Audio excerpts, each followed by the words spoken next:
Hi, அனைத்து தோழிகளுக்கும் என்னுடைய வணக்கத்தை தெரிவித்துக் கொள்கிறேன்.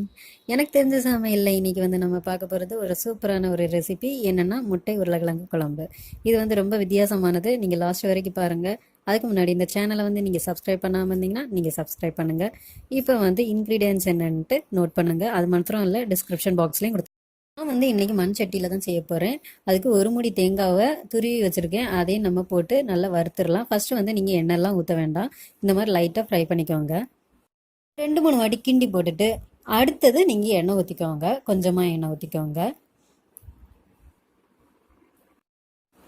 இனி ஒரு 2 கொத்து கருவேப்பிலையும் போட்டுக்கோங்க.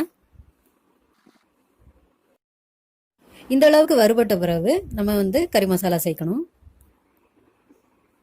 இதில் சோம்பு, கசகசா, கிராம்பு, பட்டை, அப்புறம் ஒரே ஒரு ஏலக்காய் சேர்த்துருக்குறேன். இப்போ ஆஃப் பண்ணிடலாம். ஏன்னா இன்னொன்னா கரிஞ்சு போயிடும் மண் சட்டி. இப்போ பாருங்கள், இந்த அளவு வறுபடணும். இதை வேற ஒரு பாத்திரத்தில் நம்ம ஆற வச்சிடலாம். ஏன்னா இதை மிக்சியில் போட்டு அரைக்கணும்.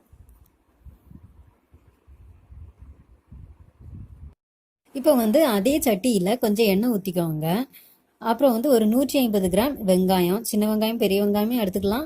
இல்லாட்டி வெறும் சின்ன வெங்காயம்னாலும் நல்லா தான் இருக்கும். இனி வெங்காயத்தை நல்லா வதக்கிக்கோங்க. வெங்காயத்தை 1-2 கட் பண்ணி போட்டால் போதும். நான் வதக்கும் போது உப்புலாம் சேர்க்கல. இந்த அளவு வதங்கினா போதும். இதை நம்ம தனியாக வச்சிடலாம். இனி இதே சட்டியில் 1 டம்ளர் தண்ணி ஊற்றிக்கோங்க. இதுலேயே ஒரு சின்ன சைஸ் உருளைக்கிழங்கு எடுத்திருக்கேன். அதை சின்ன சின்னதாக வெட்டி வச்சுருக்கிறேன். அதையும் இதில் போடுறேன். நீங்கள் 2 உருளைக்கிழங்கு வேணாலும் நான் போட்டுக்கலாம். நான் ஒரு உருளைக்கிழங்கு தான் போட்டிருக்கிறேன். இது நல்லா வேகிறதுக்கு வேண்டி மூடி வச்சு வேக வச்சிடலாம். நம்ம ஃபஸ்ட்டு ரெசிபி ஸ்டார்ட் பண்ணதுக்கு முன்னாடியே 4 முட்டையை நான் வேக வச்சுருந்தேன். அதை இப்போ அதோட தோடை நான் எடுக்கிறேன். இப்போ நீங்கள் எந்த அளவுக்கு நீங்கள் வேக வைப்பீங்களோ அந்த அளவுக்கு வேக வச்சுருங்க. இது போக நம்ம குழம்புல 2 நிமிஷம் வேகும். அதுக்கேற்ற மாதிரி நீங்கள் வேக வச்சுருங்க. ஒரு மிக்சி ஜாரை எடுத்துக்கோங்க. அதில் நம்ம ஏற்கனவே வறுத்த தேங்காவையும் இதுக்குள்ளே சேர்த்துருங்க. இதுக்கு கூட மல்லிப்பொடி 1.5 டீஸ்பூன் போடுங்க. மிளகாத்தூள் 1.5 டீஸ்பூன் போடுங்க. 1/4 டீஸ்பூன் மஞ்சள் பொடி போட்டு நல்லா தண்ணி ஊற்றி அரைச்சிக்கோங்க. உருளைக்கிழங்கு நல்லா வெந்துருச்சு. இப்போ வதக்கின வெங்காயத்தை இதில் போட்டுருங்க. அரைச்ச விழுதையும் இதுக்கு கூட சேர்த்துருங்க. தேவைக்கு தண்ணியை ஊற்றிக்கோங்க. நான் இந்த மிக்சி ஜாரை கழுவி தான் ஊற்றுறேன். இது நம்ம குழம்பு மாதிரி சரியானால கொஞ்சம் தண்ணி கொஞ்சம் அதிகமாகவே ஊற்றிக்கோங்க. இந்த மாதிரி ஊற்றிக்கோங்க. இப்போ தேவைக்கு நீங்கள் உப்பு போட்டுக்கோங்க. உப்பு போட்டுட்டு இது ஒரு 5 நிமிஷம் நல்லா கொதிக்கணும்.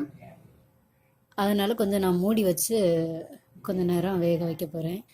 ஃபுல்லாக மூடி வச்சிடாதீங்க, ஏன்னா பொங்கிரும். லைட்டாக மூடி வச்சுருங்க.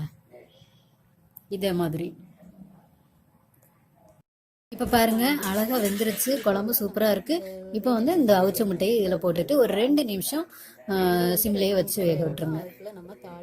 இனி தாளிச்சிடலாம். தாளிப்பு சட்டியை அடுப்பில் வச்சுக்கோங்க. இப்போ கடுகு போட்டுருங்க. அப்புறம் வத்தல், அப்புறம் சின்ன வெங்காயம் நறுக்கி வச்சுருக்கேன், அதையும் போட்டு கருவேப்பிலை, அப்புறம் மல்லி இலை எல்லாத்தையுமே தாளித்து எடுத்துருங்க. தாளிப்பை இதில் கொட்டிடலாம். அவ்வளோதான், ஸ்டவ் ஆஃப் பண்ணிடலாம். சூப்பராக முட்டை உருளைக்கிழங்கு குழம்பு ரெடி ஆயிடுச்சு. இது டிஃபனுக்கும் சாப்பிட்டுக்கலாம். இட்லி தோசை கூட நல்லாயிருக்கும். அப்புறம் நம்ம சாப்பாட்டுக்கு கூட சாப்பிட்டுக்கலாம். நீங்களும் உங்கள் வீட்டில் இதை செஞ்சு பாருங்கள்.